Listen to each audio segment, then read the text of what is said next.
DG Kay Ryder in framing the fair migration agenda, which is the first in the ILO.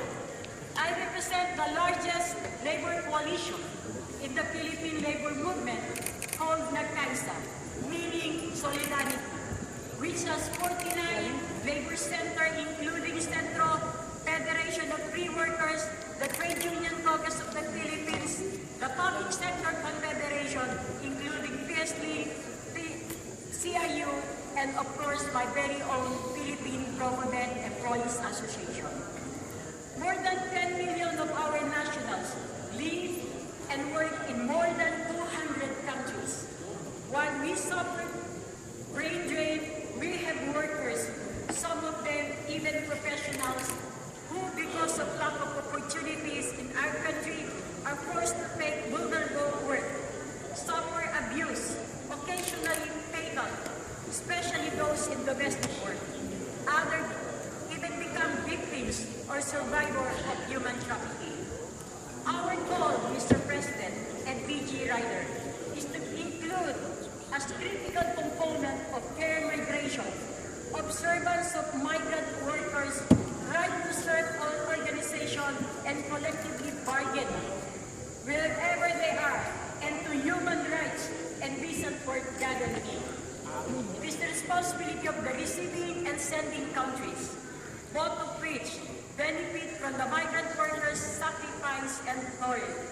Statistics and experience would support our claim that our migrant workers and local workers have contributed to the economic growth or in the creation of wealth.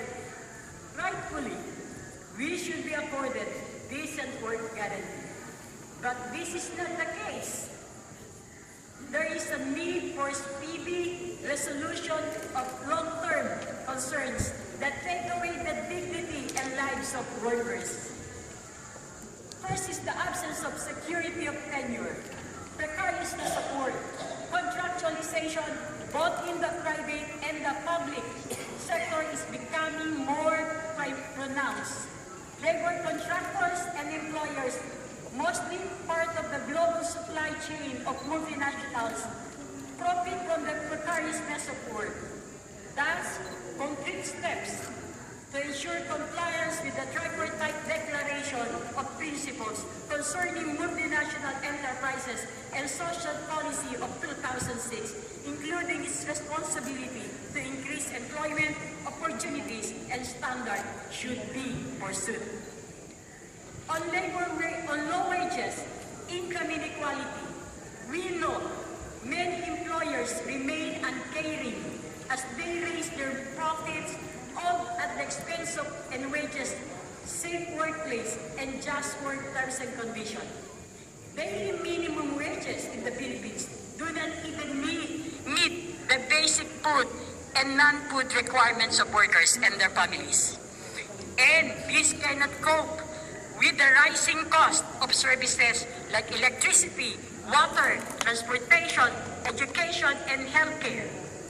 We want equitable share from the benefits of economic growth, such as real increase in take-home pay, thus living wages and tax breaks. On extrajudicial killings, legal and practical restriction on the full exercise of the rights to organize and collective bargaining are killing unionism. Union organizing is becoming doubly difficult at times, as times of extrajudicial killings have not been resolved and the perpetrators are roaming free. I, coming from the public sector, demand the ratification of ILO Convention 151. We believe that public sector workers who have sacrificed enormously to advance our government program or reform should realize that the right to organize, we are relying on the commitment of President Aquino, who said that he will move Philippine Senate to immediately ratify ILO Convention 151.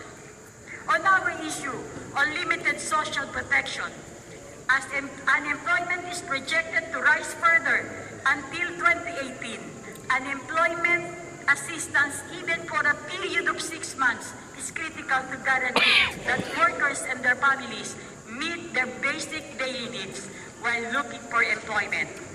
Expanded or universal health care, social or old age pension, and child subsidy are also among the social protection programs that we, our workers, are entitled to. Also, on the limited or lack of climate change resiliency in workplace, workers are advocating for labor standards vis-a-vis climate change, most especially to help workers cope with the negative impact of the latter that can be worse as job loss.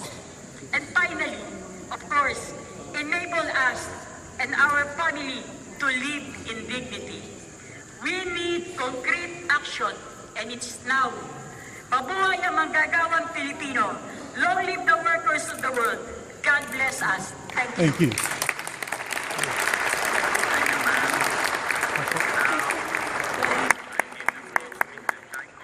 Employers Delegate of Uzbekistan, invito al señor. I would like to ask Mr. Workers Delegate from Brazil to come up onto the platform at the same time. Sir, you have the floor. Thank you.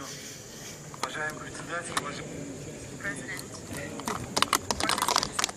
National Labor Conference.